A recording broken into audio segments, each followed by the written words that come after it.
Good morning mga boss. Ito magpapa-range na tayo ng ano natin. 25 days na chicks. Sige.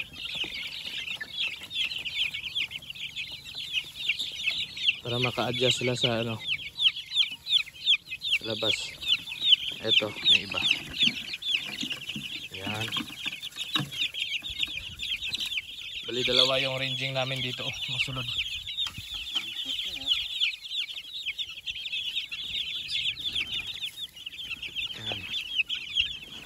Dalawa yung ranging namin. Ito yung first batch. Tapos dito sa kabila yung second batch. Tapos may natira pa tayo doon. Kukunin pa natin.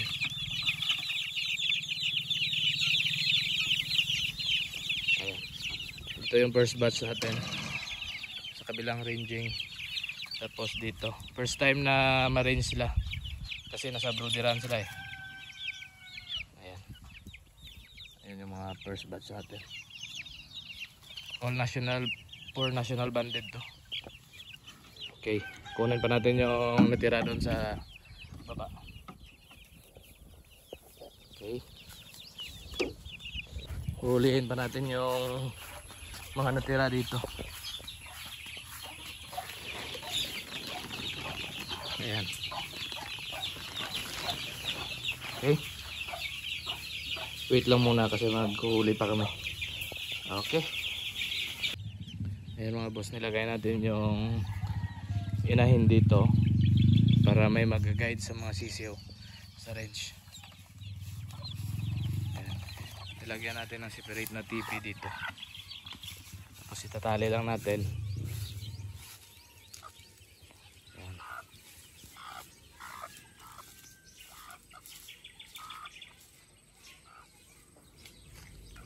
Para siya ang mag-guide sa mga sisiw.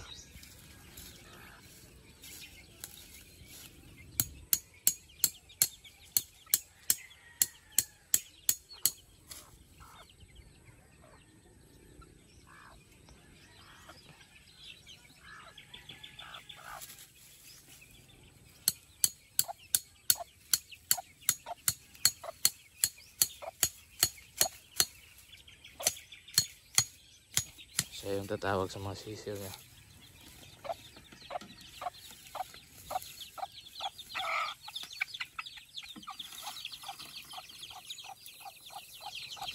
Ayan. Ayan ang mga sisiw niya. Sinabay na natin dito. Para siya ang mag-guide sa mga sisiw na mga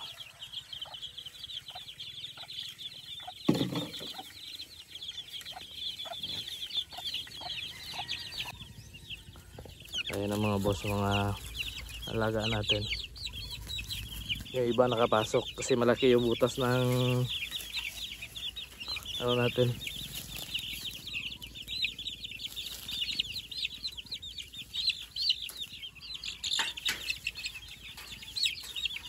Ayan. Ayan na sila. Enjoy na yung nature.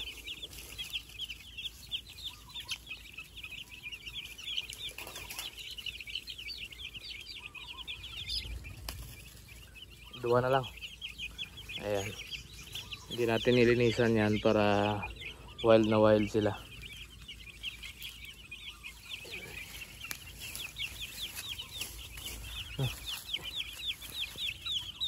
Ayan, may isa pa nakapasok. Ayan. Ito yung mga D25 natin. Nirange natin ng tanghali para maka-adjust sila sa init. Amo nga, dalan mo to?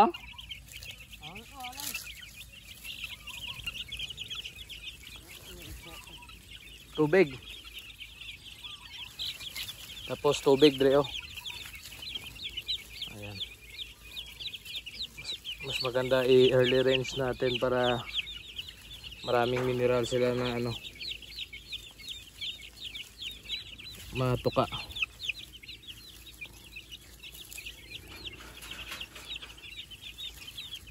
Ito yung mga first batch natin national. May isa pa ang maliit, bulilit.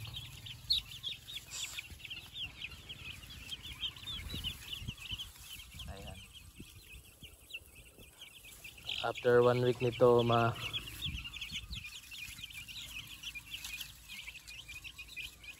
maklimatize na sila dito. Kaya na nila yung ulan, init.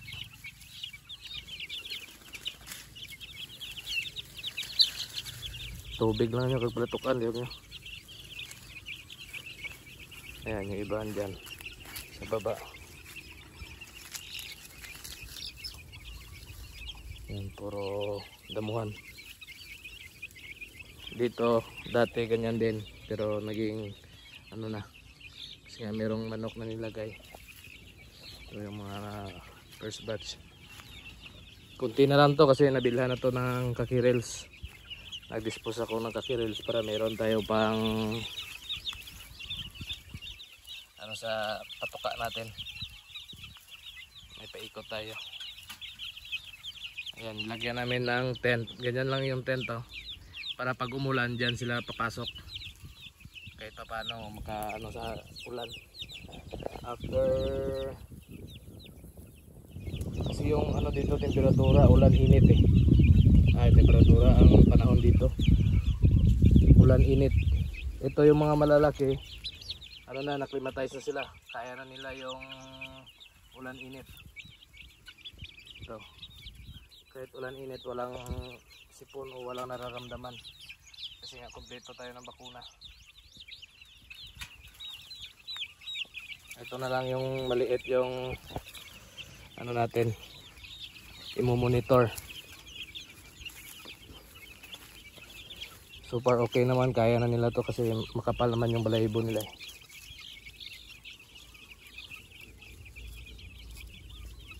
After nito maghapon mamaya ililigpit na natin, iakyat natin doon sa gradas. Ito yung iba. Ayan, parang nalibago sila sa dahon kasi doon sa ano nila walang dahon. Ayan, may enjoy na nila yung lupa.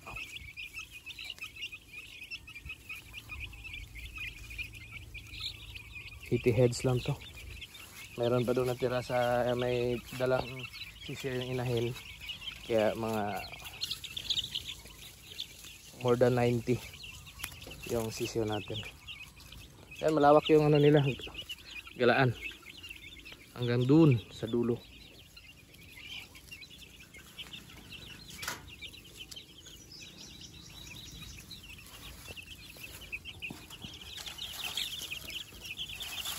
Ayan, ito yung mga dome natin, oh.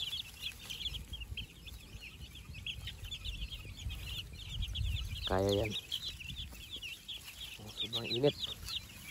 Nagpakakuha na tayo ng tubig para may mainom sila na tubig.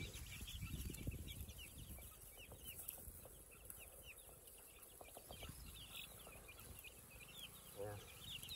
Mga dalawang araw may enjoy na nila yung range.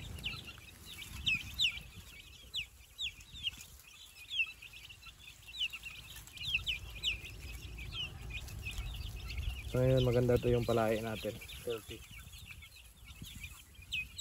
More on prevention tayo. Yeah. Ano. Kita naman sa resulta. Healthy.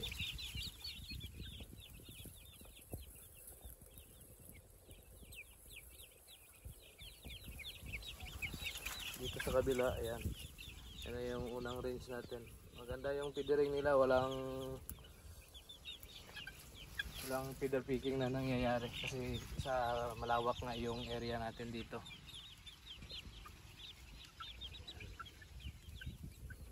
Super maganda yung ano, yung resulta.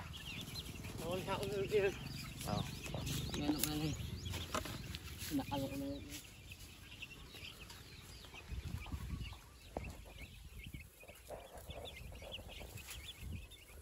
Ganda na yung mga patubigan. Patukaan natin, ayan. Para masanay na sila na may pagkain dito.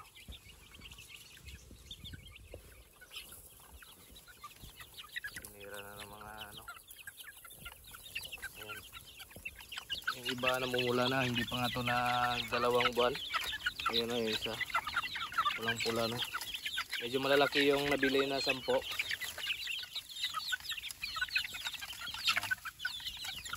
Kunti na lang yung natira.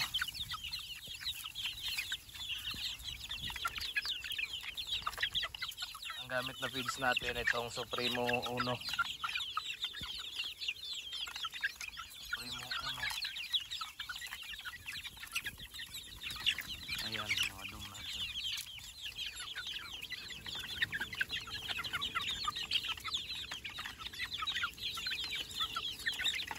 Ayan, tingnan mo yung isa pulang-pula, no? Ayan, hindi pa nagdalawang buwan yan. Lalo na pag umabot ang 2 buwan. Kita yung resulta pag healthy. Ganda talaga ng resulta pag healthy. Tapos maganda yung katawan. Sarap yung mata.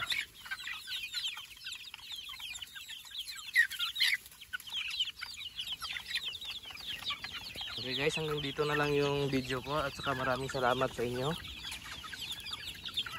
See you next week for the updates. Thank you.